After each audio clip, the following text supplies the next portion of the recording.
Ене әңгімесі 7 бөлім. Достар, мен алдағы уақытта көптеген қызықты аудио әңгімелер түсіретін боламын. Мені жоғалтып алмас үшін менің каналыма тіркеліп кетіңіздер.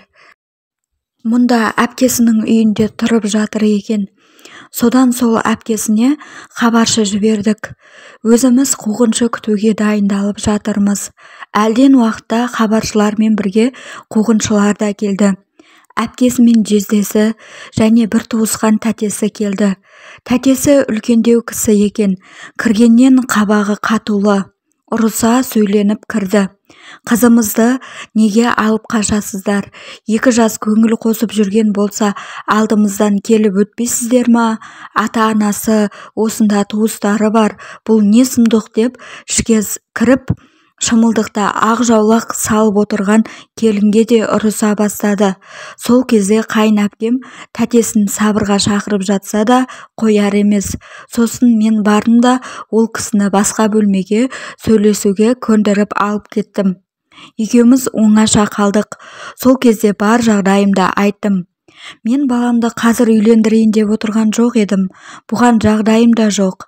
Бірақ сіздердің қыздарыңыздың аяғы ауырлап қалыпты. Сол себепті ұлым алып қашып келді. Қыздарыңызбен барлығын ақылдасып, келісіп, жасап отырған жағдай. Жақын арада той жасап бере алмаймын. Бірақ болашақ құдаларымды шақырып, құдалық жасаймын деп едім, тәтесі үндемей қалды. Сөйтіп шыға салып келінге ұрысты. Санасыз екенсің. Сені ата-анаң осылай тәрбиелеп еді.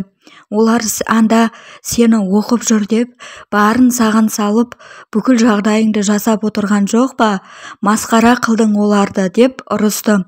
Жанындағы бірге еріп келген келіннің әпкесіне де, сен не істеп жүрсің, сіңліңе қарамай, үлкенсің ғой деп, біразға дейін ашуын баса алмай, ақырында ата-анасына не айтамыз деп уайымдап кетті. Кейін қайнапкелерім, туыс апамыз тәтесін жұбатып, қонақ бөлмеге апарып отырғызды. Содан қуғыншыларды жақсылап күтіп, шығарып салдық. Іштей өзіме риза болдым. Келіннің аяғы ауыр болып қалғаны маған да жақсы болды. Көп шығыннан құтылып қалдық. Ертесінде беташар жасадық. Енді 2 келінім болды. Кіші келінім үйдің 2-ші баласы екен. Қаладағы әпкесі өзі, сосын 2 інісі бар екен.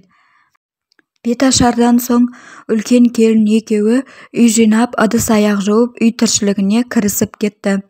Кіші келін тірлігі ылдам-жылдам, жүрісі ширақ, жүзіңе тіке қарайды, еш именбейді. Үлкен келінмен тез тіл табысып кетті. Ал үлкен келінім қимылы баяу болса да, бәрін тыңғылықты, тап-тұйнақтай етіп істейді. Ешқашан бетіме тіке қарап сөйлеген емес. Мен араласпаған туыстармен жақсы қарым-қатынас құра білді. Көршілермен де араласып жүретін. Біреусі ауырып қалып, көмек сұрап келсе жоқ демейтін. Барып қарасып, дәрі егіп, система салып беріп жүретін. Мұнысын бүкіл ауыл біліп, сыйлайтын болды. Өз туыстарымен де ұлым екеуі жақсы араласып жүрді. Бұларды той-томалағынан қалдырмай шақыратын. Бұлар да сыйлықтарын алып, шақырған жерінен қалмай барып келетін. Қайын әпкелерім де осы үлкен келінді мақтап, тәуір көріп, жақын тартып тұратын. Ал мені ешқашан бұлай жақын тартқан емес еді. Тіпті дұрыстап сөйлеспейтін де. Мен кейде баламды қызғанатынмын, қайын жұртына жақын болып кетеді ме деп ойлайтынмын. Бірақ балам да қайын жұртын тәуір көретін. Келіннің әке-шешесін мама-папа дегенде ішім күйіп жүретін. Кейде үлкен ұлымның бар назарын өзіме аудару үшін өтірік ауырып қалатынмын. Ол болса жаны қалмай айтқанымның барлығын істеп, жанымнан шықпай қалатын. қайын жұртына да көп жібермеуге тырысатынмын. Ал кіші ұлым болса, өзін көбірек ойлайтын эгоист еді. Үлкенім сияқты маған жаны аши бермейтін. Бірақ келіншегі дегенде басқаша еді. Соның бар жағдайын жасайтын. Жеріксің ғой деп аузынан шыққанның барлығын алып беретін. Осылай екі келінді болып тұрып жаттық. Немерелер өсіп, ұлдарым мен шалым жұмыста, мен келіндермен үйде едім. Екі келін бірге үй тіршілігін жасайды. Үлкенім кішісіне барын үйретіп, екеуі тату болып жүрді. Кішісі оқуына барып келіп жүрді. Сол кездерде мен екеуі бірігіп мені жамандайды ма екен, екеуі тату болса менің сөзім өтпей қалады ма деп ойлап, бірі жоқта бірін жамандайтынмын. Кіші келіннің алдында үлкенді болмашыға тырнақ астынан кіріз деп жер-жебіріне жетіп, абыройын түсіргім келіп ұрсатынмын. Өзімді керемет қатал ене қылып көрсеткім келетін.